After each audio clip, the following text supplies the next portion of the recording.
Bueno, buenas tardes a todos y a todas. Le damos la bienvenida al Espacio Cultural Universitario, al ECU, dependiente de la Universidad Nacional de Rosario. Hoy, bueno, es un día muy especial. Primero porque tenemos la presencia de Diego Viegas, docente investigador de la Facultad de Humanidades y Artes, también docente de la Escuela de Museología de la Municipalidad de Rosario, dependiente. Y también porque es un día particular. Hoy estamos en la segunda noche de los museos en la ciudad de Rosario y a nivel, creo que también nacional. Entonces tenemos la particularidad de que en ese marco van a ver gente circulando en las muestras que tenemos presentes, que pueden después aprovecharlas también. Tenbei, la muestra que ven abajo en planta baja, una muestra traída de Paraguay y también con artistas locales de Rosario, Buenos Aires y Córdoba. En la planta alta también pueden ver la obra Ritmo de Rosa Dragone, una artista destacada de nuestra ciudad, de toda la planta alta. Y también otra estudiante avanzada de la carrera de Bellas Artes de nuestra Facultad de Humanidades y Artes, Flor Meyer, que también pueden ver dicha muestra. Nosotros vamos a estar abiertos posteriormente, después de terminar la presentación del libro. Y por otro lado, aprovecho también para decirles que están en venta no solamente el libro que vamos a presentar hoy, sino también parte de las revistas y libros que también tiene publicado Diego, y también parte de las revistas vinculadas al Centro de Estudios, en el cual los tres somos partícipes. Así que si quieren ahí ver, son precios módicos y accesibles, así que cualquier cosa a disposición. Para comenzar, obviamente la mayoría conoce a Diego Viegas. Como decía, es licenciado en Antropología, abogado y docente de la Facultad de Humanidades y Artes, de la Escuela de Antropología y de la Escuela Superior de Museología de la Municipalidad de Rosario. También es director del Centro de Estudios en Antropología del Conocimiento y de la Conciencia, dependiente de la Universidad Nacional de Rosario. Diego también, como ustedes sabrán, ya tiene varios libros publicados. Este es el cuarto, Diego, ¿no es cierto?, publicado. Entre ellos podemos recordar Ayahuasca, Medicina del Alma, Antropología Transpersonal, Los Espíritus del Aire. Y ahora tenemos la posibilidad de presentar en el ECU Transpersonalismo y Decolonialidad, Espiritualidad, Chamanismo y Modernidad. Así que es un lujo que, bueno, presente el libro, y con la particularidad, quiero destacar, de la editorial Biblos, una editorial muy prestigiosa, que también en cierto sentido remarca la investigación que ha realizado Diego en este libro en particular. Igualmente también quiero destacar que tiene publicaciones en revistas científicas y ha participado justamente en varias otras colaboraciones colectivas como Medicinas Tradicionales, Interculturalidad y Salud Mental, Antropología Social, Perspectiva y Problemáticas, y Proyecto ERTS, compilado por Sebastián de Filipe. Así que, sin más vueltas, brevemente Mariela, mi compañera, que justamente me voy a presentarlos. Mariela Gallego también es docente de la Facultad de Humanidades y Artes, integrante de la Cátedra de Etnografía del Conocimiento y también integrante del Centro de Estudio. Así que, Mariela va a hacer una breve presentación vinculada al libro. Muchas gracias.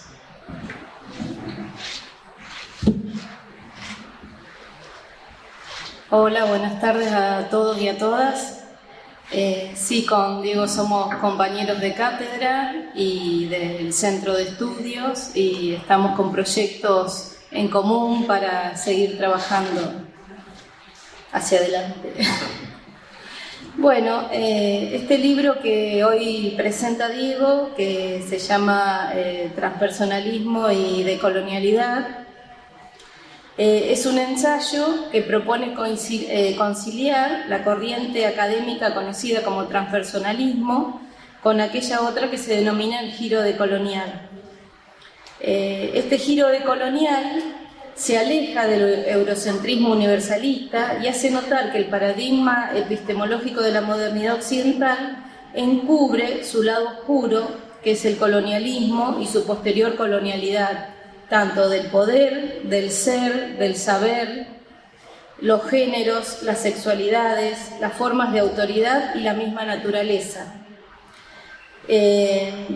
Por otro lado, el transpersonalismo redescubrió la relevancia de los sistemas de conocimiento, terapia y espiritualidad basado en los estados ampliados de la conciencia que aún no habían sido erradicados por completo por la cristiandad, el conservadurismo, el liberalismo y el marxismo ortodoxo.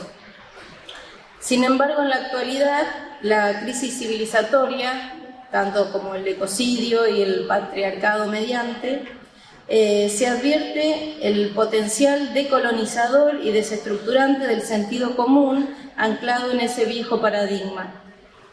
Desde testimonios que nos identifican con el mundo natural hasta un viaje reflexivo al reino de Bután, Diego plantea la urgencia de rescatar aquellas herramientas vistas ahora como semillas de una esperanzada transmodernidad.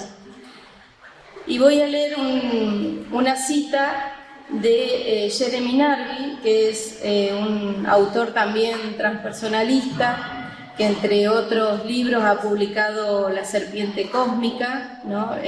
Inteligencia en la naturaleza y Chamanes a través del tiempo, que dice: Diego Viegas hace bien en unir experiencias transpersonales y de colonialidad. Es una verdadera sinergia, ya que ambas categorías se fortalecen cuando están juntas.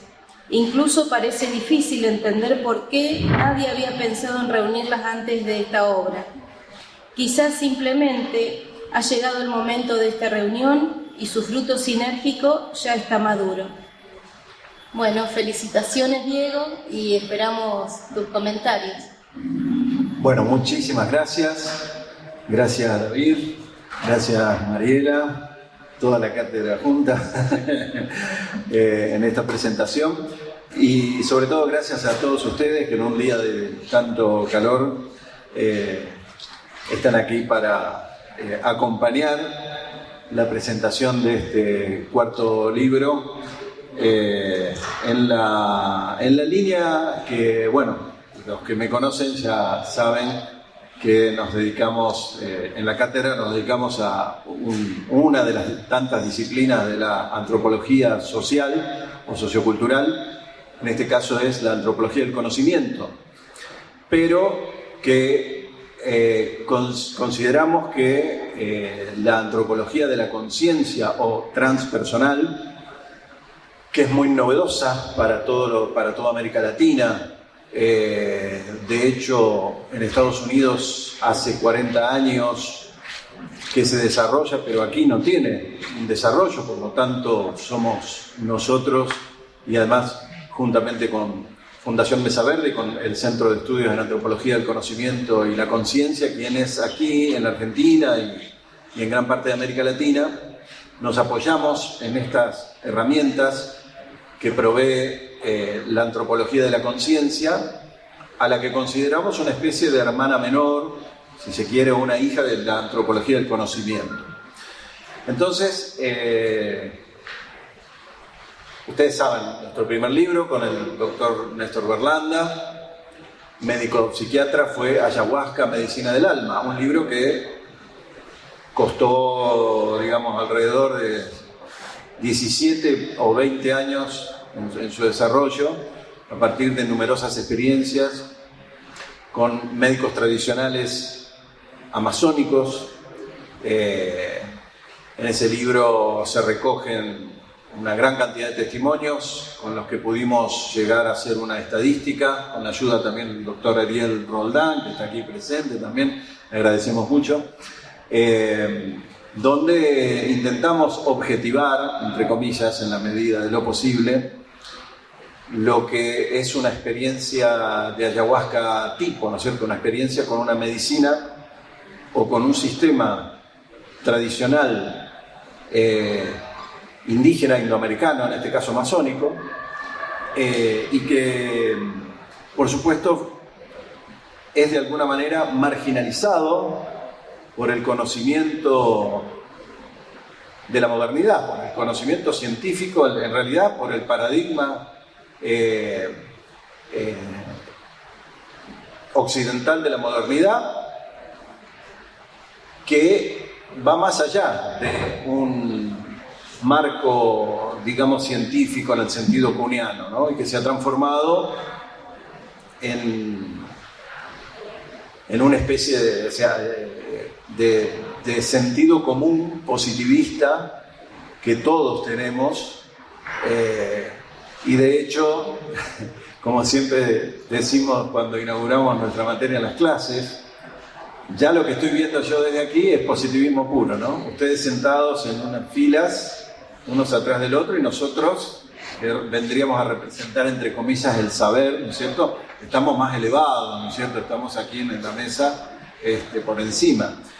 Cuando en realidad podría ser una especie de parlamento indígena y todos estaríamos a lo mejor dispuestos en forma circular y donde haríamos circular la palabra, ¿no? Pero bueno, pero hasta en esto, como para dar un ejemplo bien de aquí nomás, hasta en eso tenemos prácticas y prejuicios positivistas. Entonces, luego le siguió Antropología Transpersonal, que tenemos un par de ejemplares también.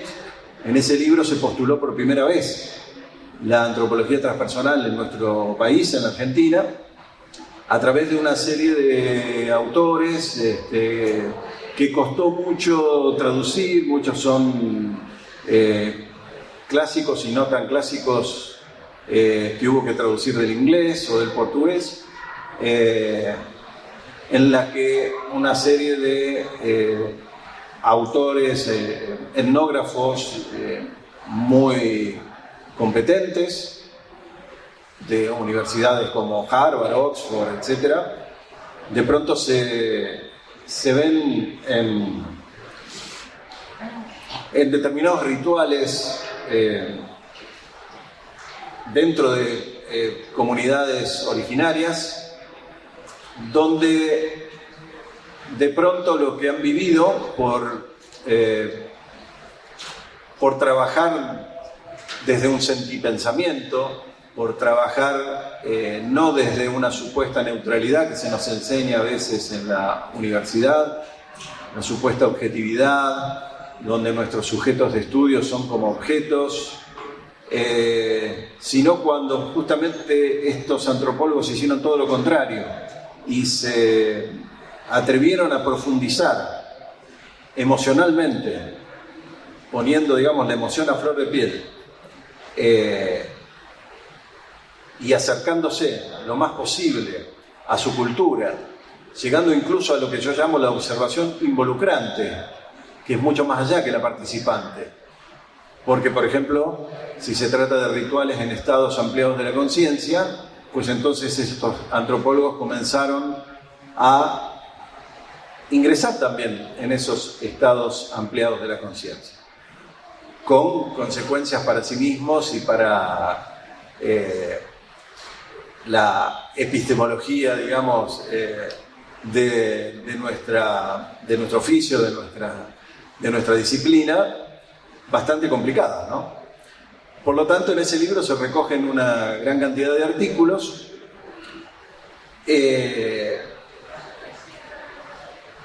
en realidad han sido también marginalizados dentro mismo de la academia, ¿no? Es como que estaban abajo de una alfombra, y lo que yo hice fue rescatarlos y ponerlos todos juntos.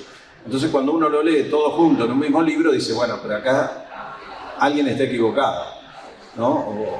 O el paradigma de la modernidad occidental está equivocado, o las sabidurías tradicionales tienen algo más para enseñarnos que nosotros, que no se nos ha enseñado, ¿no? Entonces, siguiendo esa misma línea, bueno, en el medio también Los Espíritus del Aire, que se publicó, que tiene que ver también con los los fenómenos visionarios y la antropología transpersonal. Este cuarto libro, obviamente, desembocaba sí o sí en la conciliación, como expresaba recién Mariela en su presentación, o en el intento de conciliación entre lo que se llama el giro decolonial, no es ni siquiera una escuela, ni tampoco es homogénea en absoluto. También se suele llamar red modernidad-colonialidad. Este giro decolonial, así como tuvimos el giro lingüístico en su momento, ¿no es cierto? También podemos hablar de giro transpersonal, pero bueno, hablamos de transpersonalismo. Si bien, digamos, el transpersonalismo lo que hizo, y ahí estamos también hablando de una cosa pero muy amplia, en la que la mayoría de los referentes pertenecen al norte global, y donde encontramos de todo: terapeutas, psicólogos, psiquiatras, gurúes del LSD allá de la década del 60 y 70, escritores, todos los que se llaman a sí mismos parte de una presunta ciencia psicodélica, quienes han investigado a fondo los estados ampliados de la conciencia, ya sea para aplicarlo en terapia psicofísica o también para aplicarlo con un sentido muy práctico también en la exploración interior, en la búsqueda de experiencias unitivas, etc. Tuvo su desarrollo sobre todo en las décadas 70, 80, 90 en adelante, y el giro decolonial, sobre todo a partir de la década de los 90, es que empieza a penetrar fuertemente en todos los claustros universitarios de las humanidades, ¿no? Hoy se habla mucho de giro decolonial, de decolonialidad, todo el mundo es decolonial, se habla mucho de filosofía de la liberación, se vuelve a rescatar la filosofía del sentipensamiento de Rodolfo Kusch. Y este aquí un problema para conciliar estas dos corrientes. Casi ninguno de los prestigiosos autores del giro decolonial han tenido experiencias en estados ampliados de la conciencia. Se han investigado una serie de tropos, pero que la performance, los saberes o las memorias inscriptos en las corporalidades, el feminismo decolonial, decolonizar la universidad, temas de ciudadanía, en fin, una serie de temas que han sido explorados, pero nunca estos autores han advertido, o por lo menos no han mencionado en toda su profundidad, que las cosmovisiones originarias o el pensamiento fronterizo producido en el sur global, que pueda tener el rescate de muchos de los saberes originarios que no han sido completamente ya destruidos por el colonialismo y por la colonialidad del saber y del poder resultantes en una etapa posterior, han surgido seguramente de experiencias, de vivencias que esas culturas tuvieron en estados ampliados de la conciencia. Y aquí está el problema de que, claro, nuestra cultura occidental, y esto atraviesa todas las disciplinas científicas, e incluso las sociales también, y las humanísticas, diría el doctor Charles Lowling, que tuve la gran suerte de que me hiciera uno de los prólogos del libro. El doctor Charles Lowling tiene 84 años, es de Estados Unidos, es antropólogo y es uno de los padres de la antropología transpersonal o de la conciencia. Y Lowling habla de culturas monofásicas y polifásicas. La cultura occidental es monofásica porque solamente valida un estado de conciencia, que es el estado en el que estamos nosotros ahora, el estado de vigilia, ¿no? que en el electroencefalograma sería lo que marca mayormente las ondas beta. Sin embargo, todas las demás culturas de la antigüedad, las antiguas civilizaciones y todas las culturas tradicionales, vigentes o no vigentes, todas, por lo menos el 90% de las culturas conocidas por la antropología han utilizado estados ampliados de la conciencia. Siempre contamos, esto está contado en el libro anterior, que una vez un filósofo norteamericano con todo su séquito de alumnos va a un viaje de intercambio en la India y le preguntan a un filósofo hindú: si tuviese que en 2 palabras decirle a mis alumnos cuál es la diferencia entre la filosofía occidental y la hindú o la oriental, y este filósofo le dijo: uy, a ver, en 2 palabras, en 2 líneas lo tengo que decir. Bueno, la diferencia entonces es que los occidentales filosofan desde un estado de conciencia, el de vigilia, y nada más, y sospechan de todos los otros, sospechan de la contemplación profunda, y nosotros en cambio filosofamos desde todo el resto de todos los demás estados, ¿no? La ciencia hoy reconoce al menos 20 estados diferentes de conciencia, entre ellos el dormir, el sueño, que por supuesto es uno de los estados no ordinarios en el que todos nos sumimos todas las noches.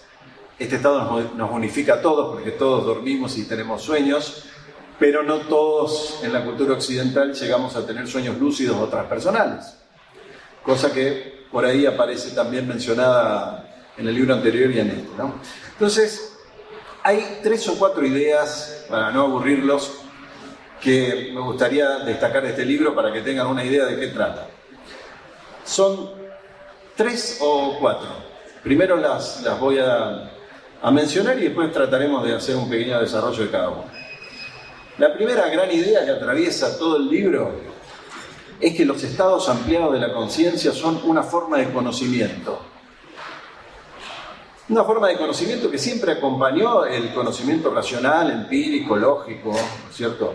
Porque no es como pensaron los intelectuales del siglo XIX, que estaban muy equivocados y que decían que el pensamiento indígena era prelógico, precausal. Ellos no lograban establecer líneas de causalidad, eran prelógicos.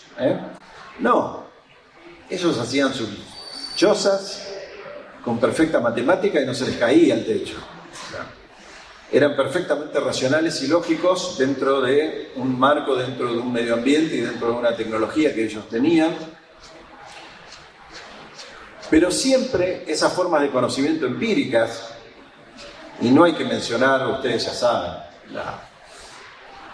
la importancia que está teniendo ahora, por ejemplo, la etnoastronomía y la arqueoastronomía. Cada vez se descubre más y más evidencias de la increíble sabiduría y conocimientos que en la antigüedad o los pueblos tradicionales todavía ahora tienen o tenían de los cielos, la relación que tenían con los cielos, ¿no? Por mencionar también la astronomía, pero por ejemplo las etnomatemáticas, ¿cierto? Los incas reducían o compendiaban, mejor dicho, una cantidad de información a través de los quipus, a través de nudos. No tenían una escritura, pero su escritura eran los nudos. Y ahí había un montón de información en esos nudos, por el número, por los colores, etcétera, ¿no? Entonces hay también una etnomatemática, una etnoastronomía, una etnomedicina, bueno, obviamente. Y sin embargo, esta forma de conocimiento lógicas, empíricas, de observación, observaban el cielo, observaban el cuerpo, observaban el comportamiento humano,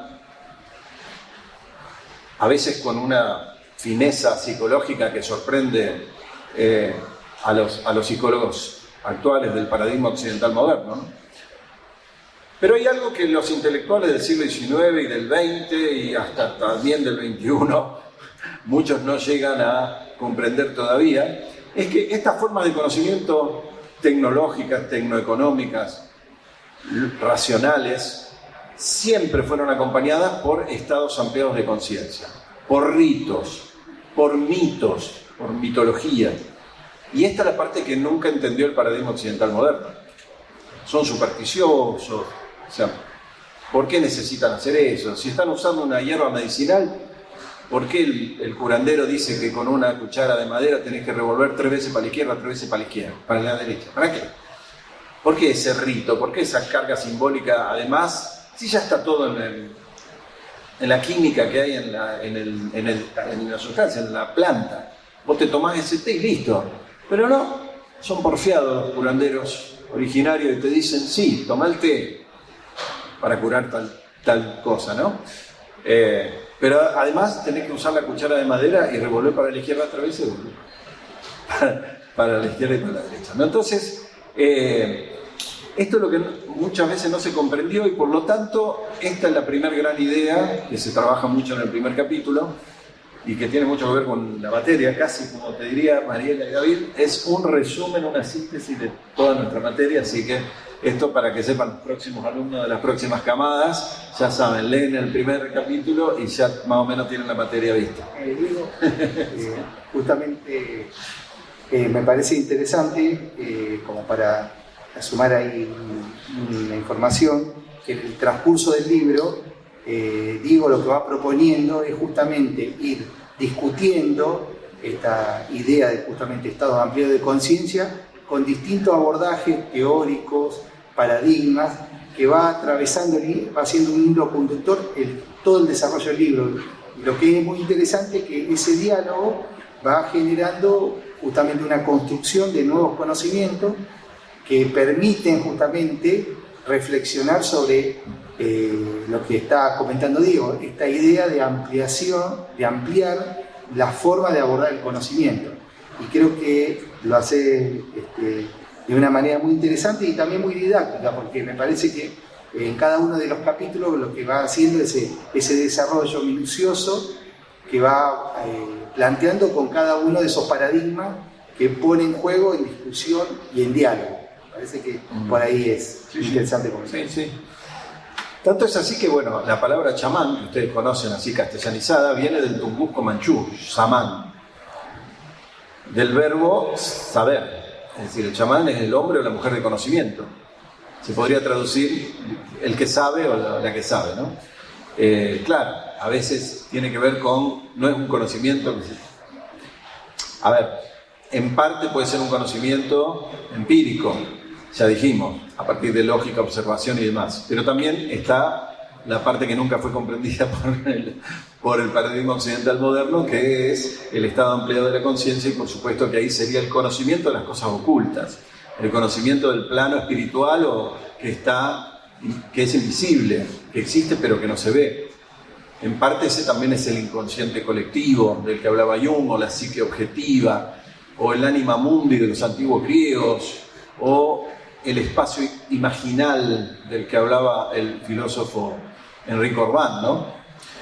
Entonces, por ejemplo, lo interesante es que chamán, tungusko manchú, ¿no? Pero en muchas otras culturas alrededor del globo, cada una con su propio idioma, significa lo mismo. Por ejemplo, Antonio Muñoz, que fue nuestro informante durante mucho tiempo, Shipibo Conibo del río Ucayali, un chamán, un maestro, un médico tradicional amazónico.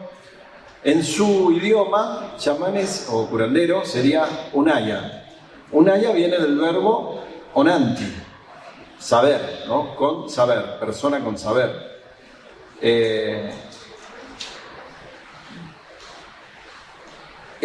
Vamos a otra cultura, en la cultura himalaya, el Bon, que aparentemente surgió de un reino semilegendario, el reino de Yangyung, en el oeste del Tíbet. Bon quiere decir conocimiento, aquello que es posible conocer, ¿no?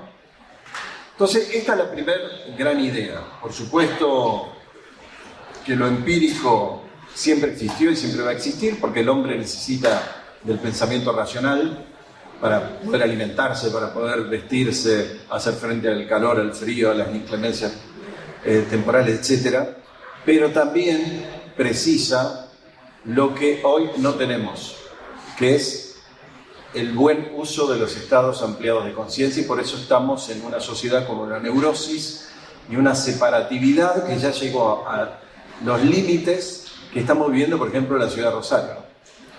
No podés salir, o porque te disparan la violencia, o porque te tenés que comer el humo de las islas que están quemando, y porque no se considera que un árbol pueda ser un ser viviente, sino que es una cosa meramente para el aprovechamiento de la industrialización, o para que 4 vivos se hagan más ricos, o tampoco podés salir a la calle porque te contagiás de un virus que no sabemos todavía cuál es el origen, pero sospechosamente siempre el origen tiene que ver con estas nuevas prácticas del capitalismo, de la industria animal, ¿no es cierto?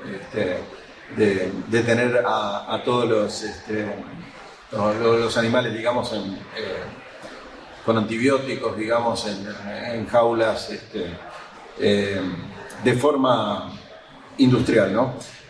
También con la tala de los bosques, donde Argentina, Brasil, lamentablemente, los países que en los últimos 20 años más depredaron sus bosques en todo el mundo, ¿no?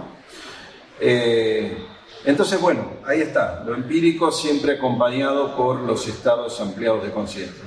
Los Calaguayas, por ejemplo, famosísimos porque en 1800 y pico, cuando Estados Unidos estaba en su imperialismo colonialista construyendo el canal de Panamá, y los trabajadores morían como moscas con la malaria, de pronto surgieron a la fama mundial porque dijeron: nosotros conocemos a la quina, y se fueron hasta allá, hasta Panamá, para curar la malaria, ¿no?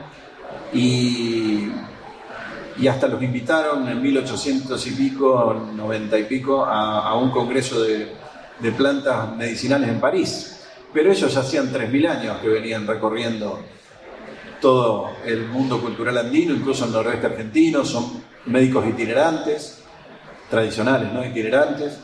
Y la farmacopea calaguaya está considerada por la UNESCO como patrimonio mundial, ¿no? Y sin embargo, los calaguayas, además de conocer más de 900 especies para todo tipo de tratamiento de un montón de enfermedades, también realizan rituales, también tienen un conocimiento muy fino de la psicología y utilizan plantas psicoactivas y realizan rituales espirituales al mismo tiempo que conocen las plantas medicinales. La primera gran idea, entonces, los estados ampliados de conciencia son una forma de conocimiento, ¿no?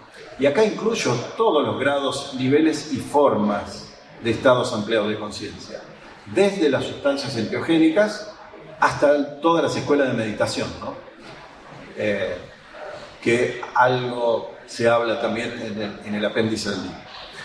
La segunda gran idea, que, digamos, atraviesa todo el libro, prácticamente la mitad, es que las 4 ideologías de la modernidad persiguieron ferozmente los estados ampliados de conciencia. Justamente esto que estábamos diciendo, que hoy en día es cuando más lo necesitamos, ¿no? Cuanto más neuróticos estamos, cuando la separatividad ya con el mundo de la naturaleza es total, lo que estamos viviendo a diario, ¿no?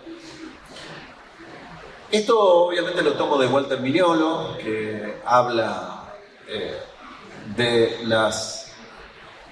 que bueno, en su filosofía, sociólogo habla de la necesidad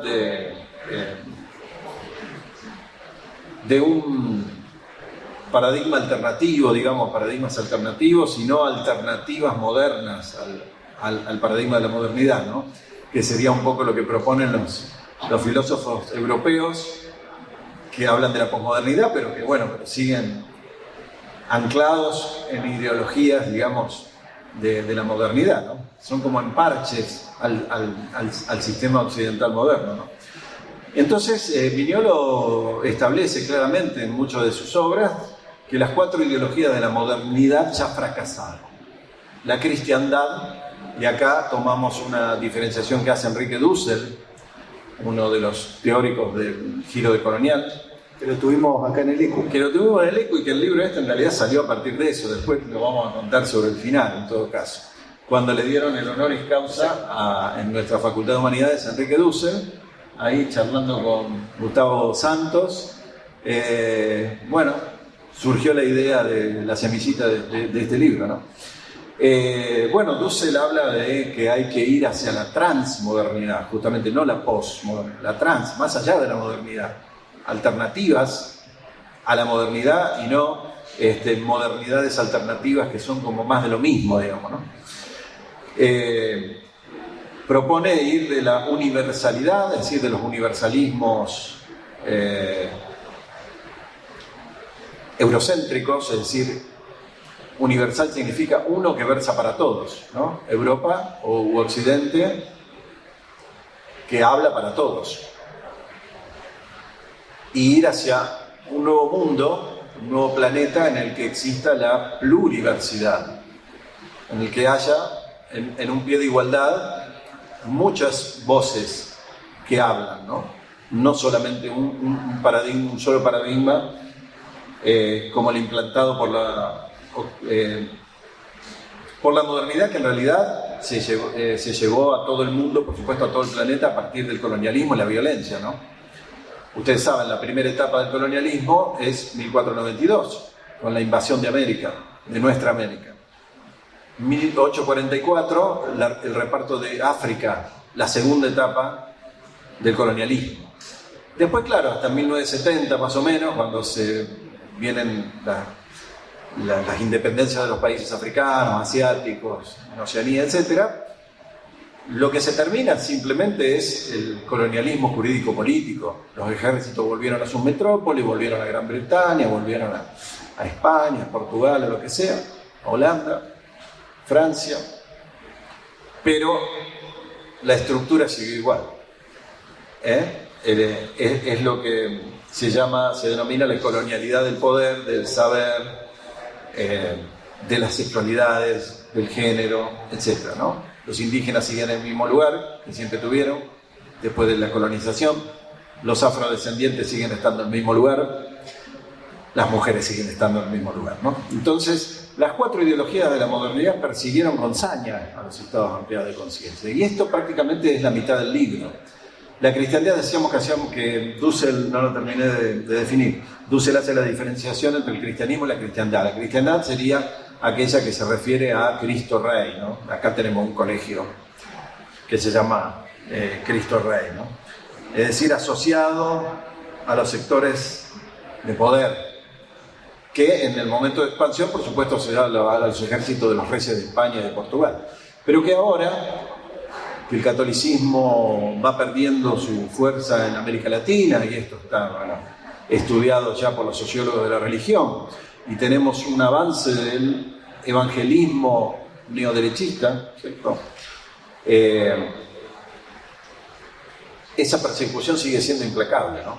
El año pasado, uno de los últimos maestros, un sanador maya en Guatemala, fue quemado vivo por sus vecinos, que también son mayas, pero con el alma vacía, que se convirtieron al evangelismo, en un pueblo muy, como siempre ocurre, muy miserable, muy pobre, donde hay más iglesias evangélicas que escuelas, y donde mientras lo quemaban vivo este hombre, porque era demonio, por supuesto, su saber era demoníaco, lo filmaban con celular y lo subieron a YouTube, ¿no?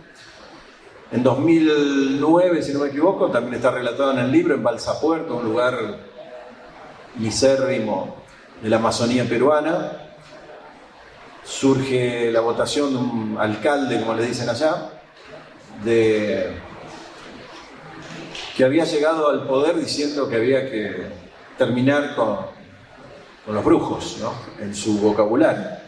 Y empezó a haber misteriosos asesinatos que después se descubrió que era el hermano Al hermano le llamaban el matabrujo justamente, y una gran cantidad de maestros, curanderos, chamanes, yahui, fueron asesinados, ¿no? Ustedes saben que si muere un chamán es como una biblioteca entera que desaparece, que se quema, porque son sabidurías prácticas que se transmiten de forma oral, no por los libros, ¿no?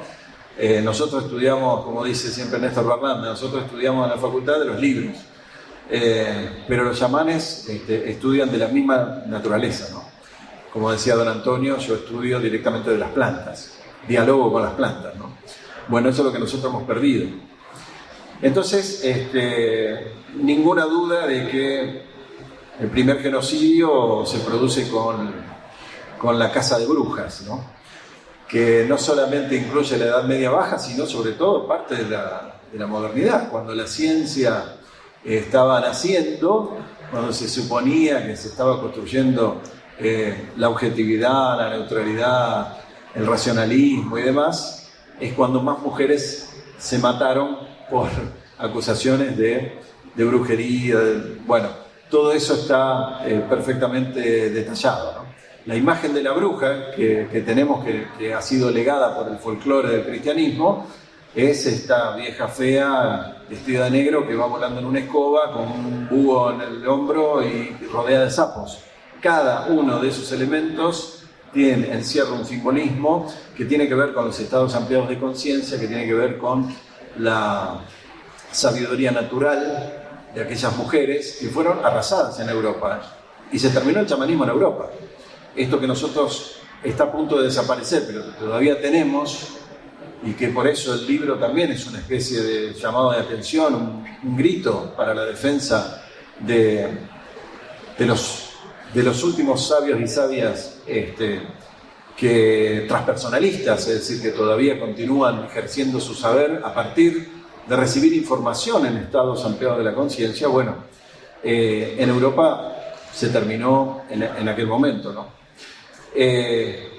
Después, claro, tenemos el conservadurismo, tenemos el liberalismo y el neoliberalismo. Todo eso se describe muy bien. La campaña del desierto del general Roca no terminó allá en el siglo XIX, sino que, por ejemplo, con mucho detalle describo todo lo que ocurrió en 2017 y que algunos parece que en este país ya se olvidaron de lo que pasó, ¿no? Y que hoy se está repitiendo exactamente, gracias Mariela. No podía dejar de mencionarlo en este discurso racista, eurocéntrico, de no aceptación de otras espiritualidades, de otras formas de medicina, de otras formas de conocimiento terapéutico, de otras formas de psicología autóctona, ¿no? Vuelve otra vez el mismo discurso mediático, terrorismo mediático del año 2017, donde además de el asesinato la muerte de Maldonado, tuvimos sobre todo el asesinato de Rafael Nahuel, ¿no?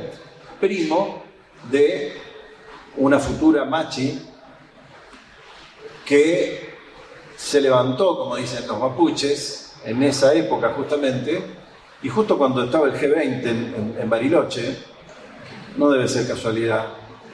El buen Umapu, como dicen los mapuches, el mundo superior, seguramente quiso mandar un mensaje ahí, lamentablemente con la muerte del primo, pero Betiana, Nahuel Coluán, es una futura machi y hacía en la Patagonia Argentina alrededor de 100, 120 años que no ocurría esto, ¿no? ¿Y por qué no ocurría? Porque todos los sabios, los ampifes, las machi, por supuesto, fueron perseguidas y asesinadas en la época de la llamada conquista del desierto, ¿no? Es decir, liberalismo, neoliberalismo, cristianismo, neocristianismo, no ha cambiado nada. E incluimos también, por supuesto, el marxismo ortodoxo, universalizado, que ustedes saben, prácticamente exterminó al chamanismo siberiano, ¿no?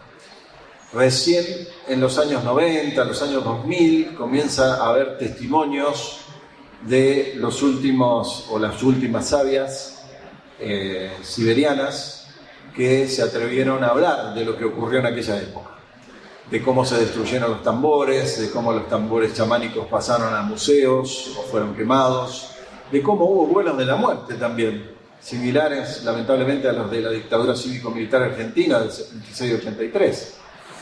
Algunos comisarios pasados de rosca subieron a chamanes en vuelo y los tiraron desde ahí para burlarse. Decían, ustedes vuelan.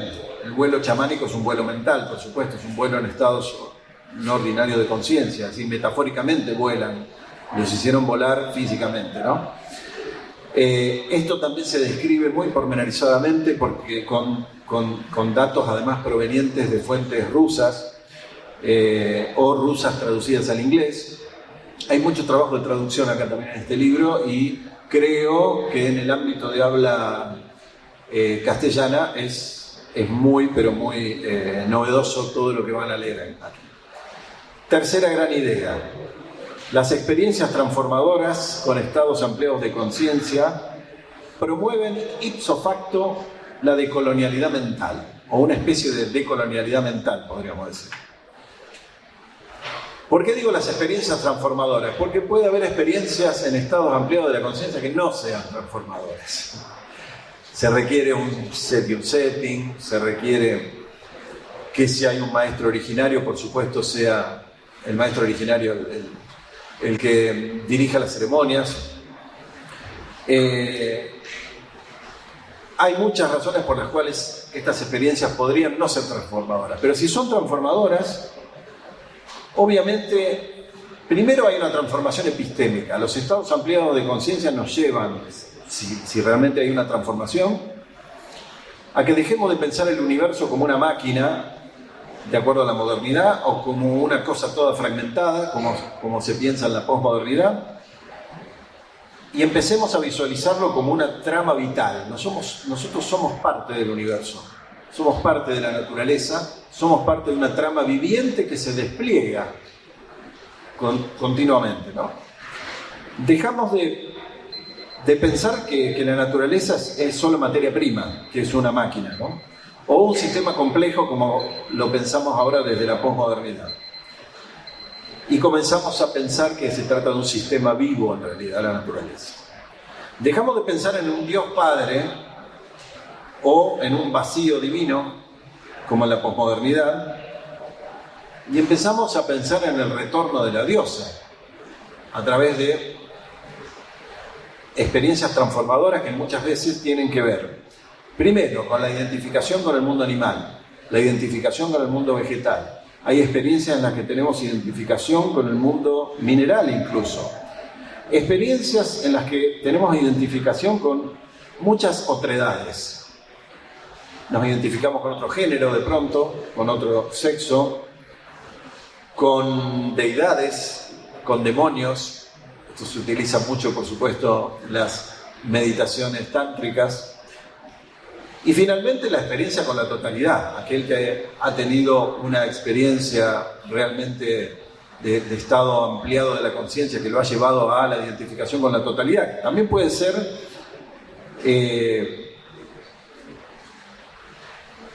es lo mismo.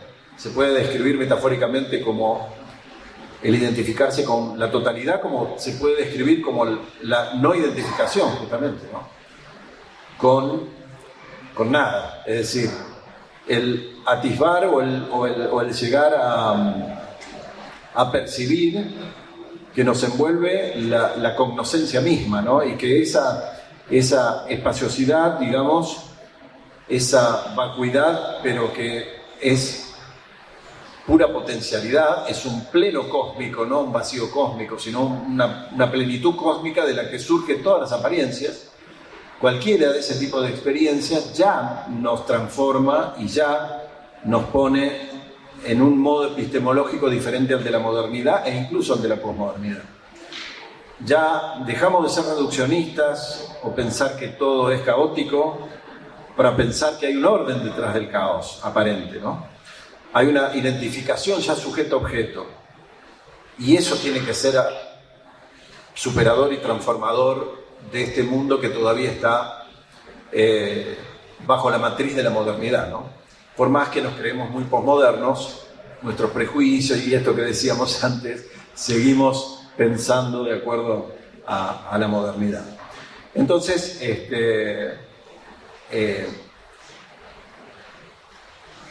el cambio también es respecto a nuestro comportamiento y respecto a nuestra personalidad, ¿no? Podemos llegar a pasar, después de muchas buenas experiencias en estados ampliados de conciencia, de una personalidad quizá muy pragmática, muy heteropatriarcal, muy machista, de emocionalidad reprimida, como fue todo el periodo conocido como la modernidad, a un comportamiento o al menos un ideal de mayor equilibrio. Equilibrio con uno mismo, equilibrio con la naturaleza, equilibrio con los demás, ¿no? Entonces, digamos, esta es la tercera gran idea. Finalmente, la cuarta idea, podríamos decir que se desprende, es que en este momento actual de violencia, como decíamos, de fragmentación y sobre todo de ecocidio, y para ir cerrando voy a leer un par de cositas acá de esta página que tiene que ver con estados ampliados de conciencia y ecocidio. Quiero decir, el transpersonalismo se hace más necesario que nunca. Como lo dijo alguna vez Dennis McKenna, y también está de alguna manera en un libro que fue bestseller el año pasado, La llave de la inmortalidad, de Brian Muraresku, aparece esta idea de que tenemos que volver a los misterios eleusinos, ¿no? Porque Occidente, al destruir los misterios eleusinos, allá por el año 600 y pico, destruyó para siempre la cultura occidental, su conexión con el anima mundi, ¿no? Su conexión paulatina y su conexión con una determinada frecuencia, digamos, ¿no?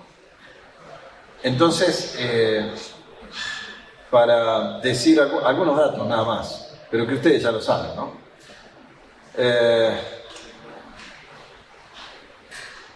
Se está hablando, digamos, de la sexta extinción masiva de especies de vertebrados, ¿no? Esto ya hace rato. La Tierra se encamina hacia la sexta extinción masiva de especies. La población de más del 30% de estas especies, sostienen muchos autores, está disminuyendo tanto en tamaño como en alcance, que demuestra que la extinción es más grave de lo que se percibe. Este sexto evento se diferencia de los anteriores, por ejemplo la quinta extinción, la de los dinosaurios hace 65 millones de años, en que los primeros 5 fueron causados por un factor externo, mientras que el impacto actual es causado por el ser humano, con acciones como la caza, el comercio, la sobreexplotación del territorio, ¿no? Ya para algunos es difícil revertir ya esta situación. El famosísimo paleontólogo Richard Leakey publicó en colaboración con el bioquímico Roger Lewin en 97 un libro crucial llamado La Sexta Extinción. Señalaban allí que cada año el hombre barre de la faz de la Tierra 300 especies vivas y la sexta extinción amenaza al planeta entero, incluido a la especie Homo sapiens. Si no empezamos a tomar conciencia de las consecuencias devastadoras de nuestra conducta rapaz y aniquiladora, irreversiblemente la especie humana caerá tras el mastodonte, el arca gigante, la paloma migradora y sus demás víctimas en el olvido y en la extinción. Bueno, no tengo mucho que decir sobre el calentamiento global, el agujero en la capa de ozono, la lluvia ácida, los niveles de contaminación global ambiental al que hemos llegado, la polución de suelos, hídrica, atmosférica, por basura, chatarra electrónica, radiactiva, genética, acústica, visual, ya es catastrófica y ningún protocolo internacional puede controlarla. En la actualidad existen 70.000 productos químicos sintéticos y cada año se incrementan entre 200 y 1.000 nuevas sustancias químicas. Las consecuencias que producen estas sustancias en algunos casos son conocidas, pero en otros se sabe muy poco sobre sus efectos potenciales sobre seres humanos y sobre el medio ambiente a largo plazo. Así, el cáncer originado por un producto químico puede en algunos casos tardar de 15 a 40 años en manifestarse. El sector de la agricultura, con los modelos biotecnológicos del estilo Monsanto, bueno, Bayer ahora, ingeniería genética más agrotóxicos, es uno de los que más contaminación produce. Los causantes de la contaminación son los fertilizantes y plaguicidas utilizados para la fertilidad de la tierra y para fumigar los cultivos. A través de las lluvias y los riegos, estos productos contaminan las aguas superficiales y los acuíferos. De acuerdo con la Convención de Estocolmo sobre contaminantes orgánicos persistentes, 9 de los 12 compuestos orgánicos más peligrosos y persistentes son los plaguicidas. Se trata de un modelo financiero criminal y necrológico. A todo esto se suma la industria alimentaria, la crisis enorme de salud por mala alimentación, diabetes, obesidad, hipertensión, cáncer del sistema digestivo, al mismo tiempo que hambre y mala alimentación asociada a la pobreza, más las enfermedades culturales propias de Occidente, bulimia, anorexia, las transnacionales que concentran desde la cría industrial de animales, los monocultivos, hasta las empresas que producen deforestación inédita en la historia de la humanidad. Detrás de este sistema se encuentran algunas pocas megacorporaciones, Bayer, Monsanto, Syngenta, BASF, Corteva, con intereses o copropiedad en el forraje y la cría industrial de animales, Cargill, Bunge, ADM. Por suerte, la mayor parte de la humanidad todavía se mantiene gracias a la producción campesina a pequeña escala, huertas urbanas, pequeños productores, recolección local. Por eso se propone volver masivamente, ¿no?, las alternativas y las luchas que encontramos y las resistencias, sobre todo las indígenas, los mapuches acá en el sur y los navajos allá en el norte, que son los primeros afectados y criminalizados por oponerse a la contaminación del fracking, los barros tóxicos que equivalen a decenas de estadios de fútbol, las secuelas ponzoñosas de la minería a cielo abierto, el monocultivo de aceite de palma para la fabricación de chatarra alimentaria y toda la devastación social que esto genera, ¿no? Qué importante entonces volver a la identificación con el mundo vegetal, con el mundo animal, con el mundo mineral, que provocan los estados ampliados de la conciencia, y hay muchos ejemplos que damos en este último capítulo.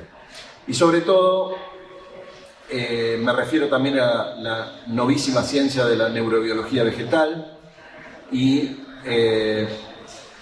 describo a quien me parece una científica valiente y increíble que ha surgido en los últimos tiempos, que se llama Mónica Galiano.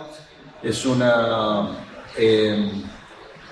científica, digamos, del campo de la ecología marina, de la ecología vegetal y de la neurobiología vegetal, que con realmente gran valentía, hasta desparpajo, cuenta en su libro Y así habló la planta sus experiencias con dietas chamánicas, no solamente con sistemas chamánicos amazónicos, con ayahuasca, sino también con chamanes propios de Australia, ella es australiana, nativos australianos, y también con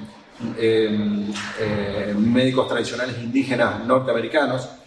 Directamente cuenta cómo el diálogo con las plantas la fueron llevando a cambiar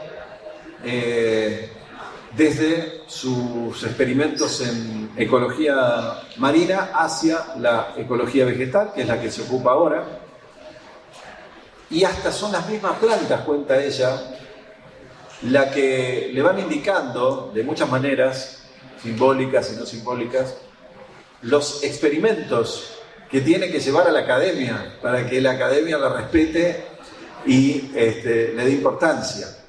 Y no tiene ningún problema. Esto es inédito porque hasta hace muy poco tiempo las experiencias en estados ampliados de la conciencia que los antropólogos han tenido muchas veces no se relataban.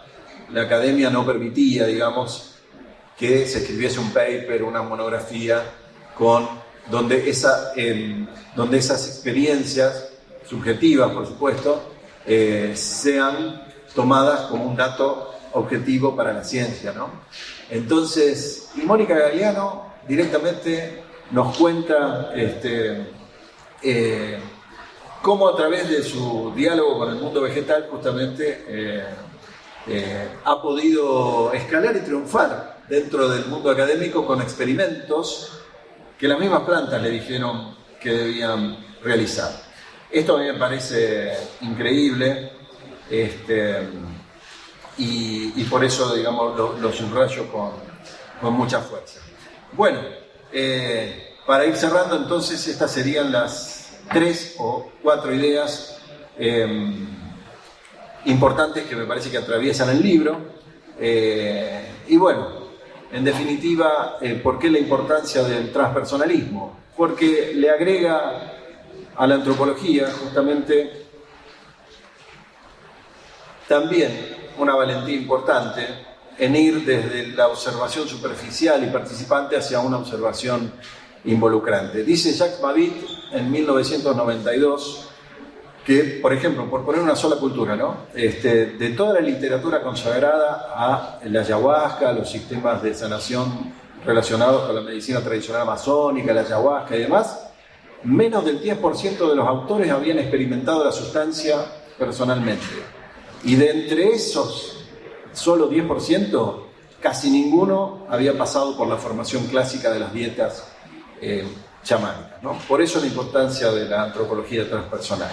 En 2018 nos visitó en la facultad una antropóloga brasileña que vino a hablar de cómo los gobiernos progresistas, los últimos gobiernos progresistas de Brasil, estamos hablando de antes de Bolsonaro, por supuesto, habían logrado con distintas becas que muchísimos indígenas que viviendo en comunidades, en el Amazonas, por ejemplo, lograran llegar a la universidad. Y cómo eso iba a modificar la universidad, ¿no? En la medida que esto siguiese ocurriendo. Por supuesto, se refería también a la antropología, ¿no es cierto? Pero obviamente la mayoría estudiaba abogacía para poder defender sus derechos territoriales, sus derechos culturales. Muchos estudiaban medicina también. Bueno, algunos se decantaban por la ciencia humanística o social. Y yo respetuosamente levanté la mano y le pregunté a la profesora Alcida Rita Ramos, bueno, gratamente sorprendido de estos nuevos derechos adquiridos por los pueblos originarios de Brasil, ¿no? Que llegaban a la universidad. Ella daba números, ¿no es cierto?, estadísticas. Y yo le dije, bueno, ¿y cuántos occidentales, urbanos, blancos, entre comillas, fueron a las comunidades a estudiar con la sabiduría, con las medicinas, por ejemplo, amazónicas? Y ninguno, cero. Porque ¿quién estaría dispuesto a dejar los libros para comenzar a estudiar dentro de un sistema que requiere un sacrificio que lleva toda la vida y que además, como decía Charles Lowling, no solamente involucra un solo estado de conciencia, el que estamos ahora, el estado de vigilia, sino una multiplicidad de estados de conciencia más. Finalmente, el libro tiene un apéndice. El apéndice se llama Notas desde Bután. Es una excusa. Mi viaje en el 2019 a Bután, el Tíbet y Nepal, en los Himalayas, un poco la descripción de algunas de los lugares y una especie de crónica muy breve que hago de este viaje. En realidad es una excusa para hablar justamente de, primero, se puede criticar un montón de cosas sobre el pequeño reino de Bután, pero comparado con la Argentina, en la que durante la pandemia todo se paró, menos la tala de los bosques, donde durante la cuarentena se continuaron desmontando 15.000 hectáreas, 3/4 partes de la ciudad de Buenos Aires, y en marzo del 2020 200 hectáreas de bosque por día, comparado con Bután, que puede tener muchas falencias, o que puede tener un rey que acumula mucho poder y demás. Esa sociedad, que por detrás tiene, por supuesto, todavía atravesado por el chamanismo, por el Bon, por el budismo tántrico también, por supuesto, esa sociedad tiene prohibido tocar el 60% del país, que son bosques, ¿no? Por constitución. Nosotros ya arrasamos prácticamente seguimos arrasando, con lo poco de bosque que nos queda, ¿no? Entonces, y es el país famoso por implementar esto de la felicidad nacional bruta. algunos economistas critican, dicen que porque es un país pobre y demás, y entonces no tienen Producto Nacional Bruto, pero tienen felicidad nacional bruta, valores espirituales, en un país que es el 83% budista, el 14,5% hinduista, y hay un 2% de seguidores del Bon y del chamanismo indígena, que a mí me interesa mucho. Y como decía, a veces los académicos también toman en Occidente el budismo desde un punto de vista a veces más ortodoxo que los escolásticos budistas. Y sin embargo, cuando uno está allí, en esos países del Himalaya, uno ve a los campesinos. Tuve la suerte de estar en las cuevas de Drag Sherpa, a 4.000 metros de altura, donde los campesinos, como en invierno y no tienen mucho trabajo que hacer, van hacia Lhasa para poder estar en esas cuevas, y las tocan, ¿no es cierto? Y se impregnan de miles de años, digamos, de meditadores allí. Cuando uno ve todo eso, ve chamanismo, ve todavía, digamos, un montón de símbolos que vienen del Bon, es decir, de la religiosidad más antigua, pre-budista.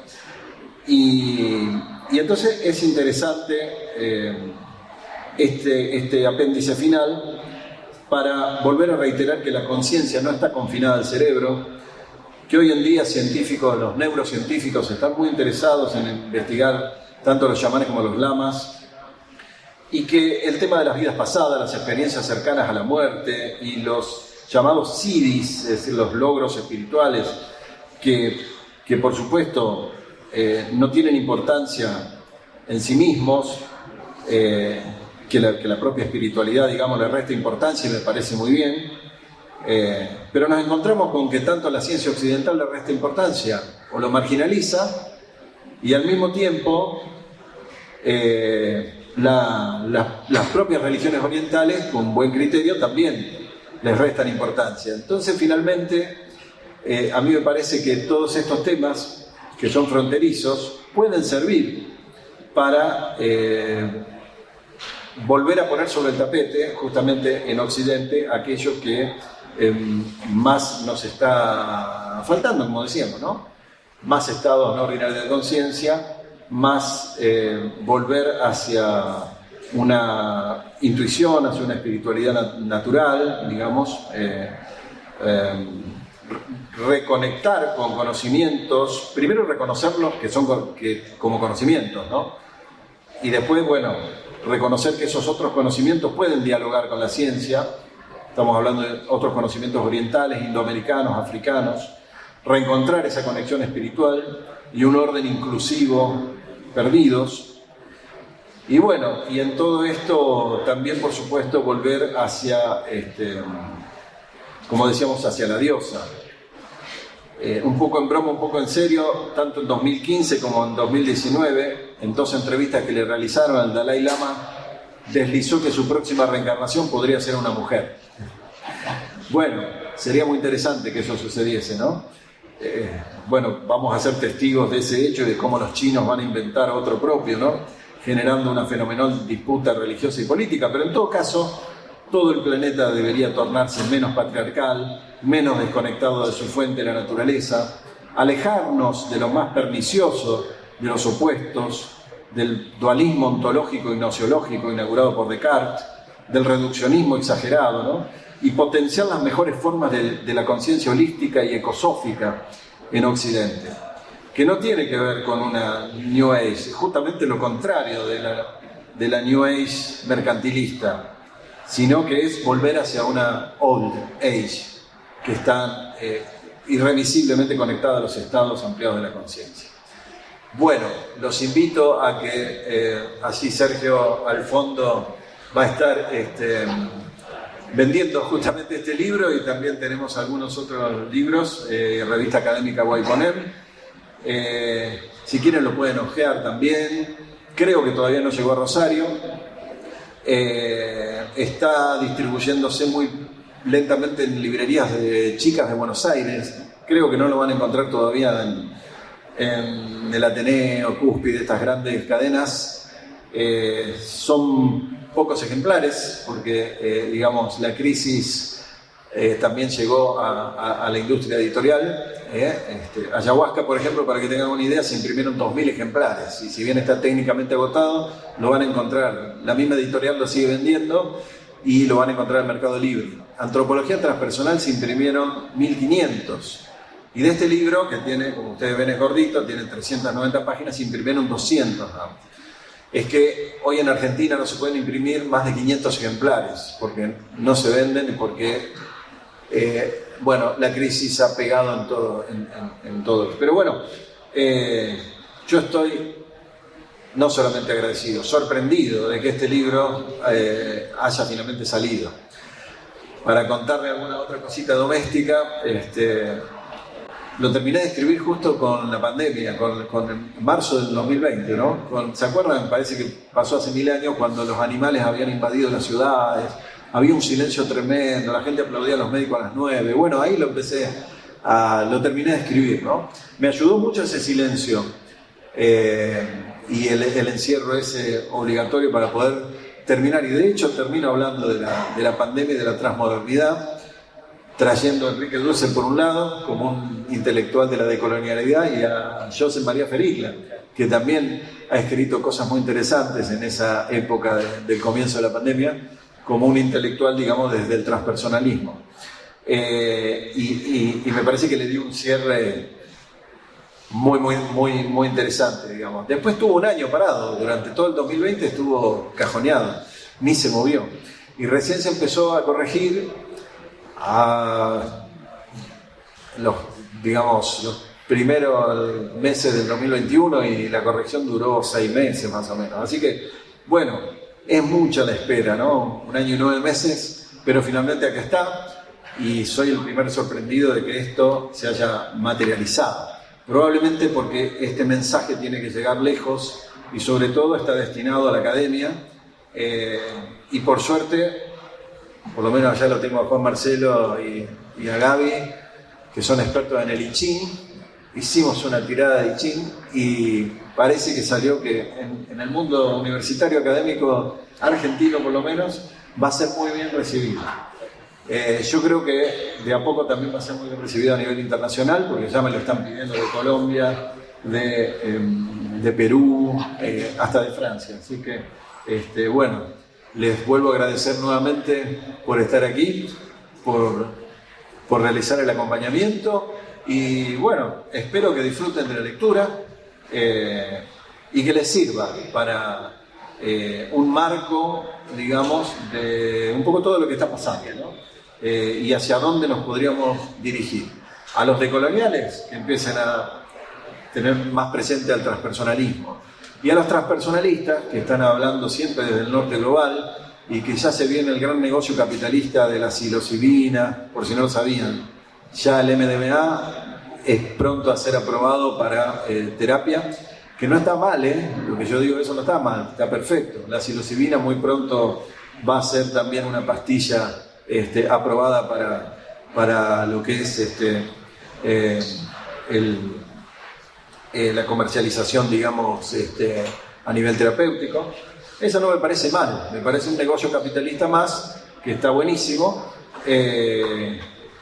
pero si al mismo tiempo se toman las medidas necesarias para evitar que la sabiduría originaria, porque los transpersonalistas le deben todos sus estudios, y la pastilla de psilocibina, si no hubiera sido por el conocimiento de los antiguos aztecas y del hongo natural del que surge, no existiría. Entonces ahí tenemos que decolonizar también. No podemos hablar de decolonización y volver siempre sobre lo mismo, es decir, donde la dimensión espiritual, que para las culturas indígenas es evidente, pero que no existe para nuestra epistemología moderna, colonial, bueno, es más de lo mismo entonces, ¿no? Entonces, los transpersonalistas justamente les está faltando eso, la bajada política o ideológica, si se quiere, el compromiso en realidad fuerte con las culturas originarias, que sí tienen el giro decolonial, pero al giro decolonial le falta la experiencia. Nunca van a comprender que las cosmovisiones unitivas originarias están basadas en experiencias, en vivencias que todos nosotros podemos llegar a tener y que espero que la puedan tener, digamos, si es realmente transformadora. Si no, no, tampoco serviría. Bueno, digo, muchísimas gracias primero. Me parece que es un libro muy interesante, que lo puedan tener para leer y profundizar y justamente, como dice, generar un diálogo de conocimiento, de saberes entre el conocimiento académico, la ciencia, pero también sobre estas otras formas de conocimiento que generen diálogo, generen experiencia y generen formas de construir nuevas para ser, digamos, una sociedad transformadora de lo que actualmente estamos viviendo, me parece, por ahí. Entonces, creo que la propuesta es muy interesante para reflexionar y nivelar justamente todos estos otros conocimientos, otros llamados, ¿no es cierto?, vinculados con la ciencia y ahí abrir el juego y la posibilidad de conocer otros nuevos ámbitos que nos permitan justamente transformar nuestra sociedad, que en el fondo de lo que apuntamos. Así que, a leerlo, acercarse para ello. No sé si quieren alguien hacer alguna pregunta vinculado al trabajo que está haciendo Diego. Si quieren acercarse para la firma, acá estoy. También. Ahora. Así que bueno. Empezamos a firmar, no hay ningún problema con eso. Y en esta ocasión pueden llevar, si quieren, hemos traído especialmente para ustedes un señalador y dos... un merchandising. No pueden llevar el libro con que no lo van a encontrar después ni en Mercado Libre ni en ninguna librería. Un señalador y dos postales con las ilustraciones que están adentro del libro. Una de las postales, van a poder ver, es una ilustración de un códice, el Códice Trujillo, del siglo XVI, y representa a la ayahuasca. Pero, si ven aquí arriba,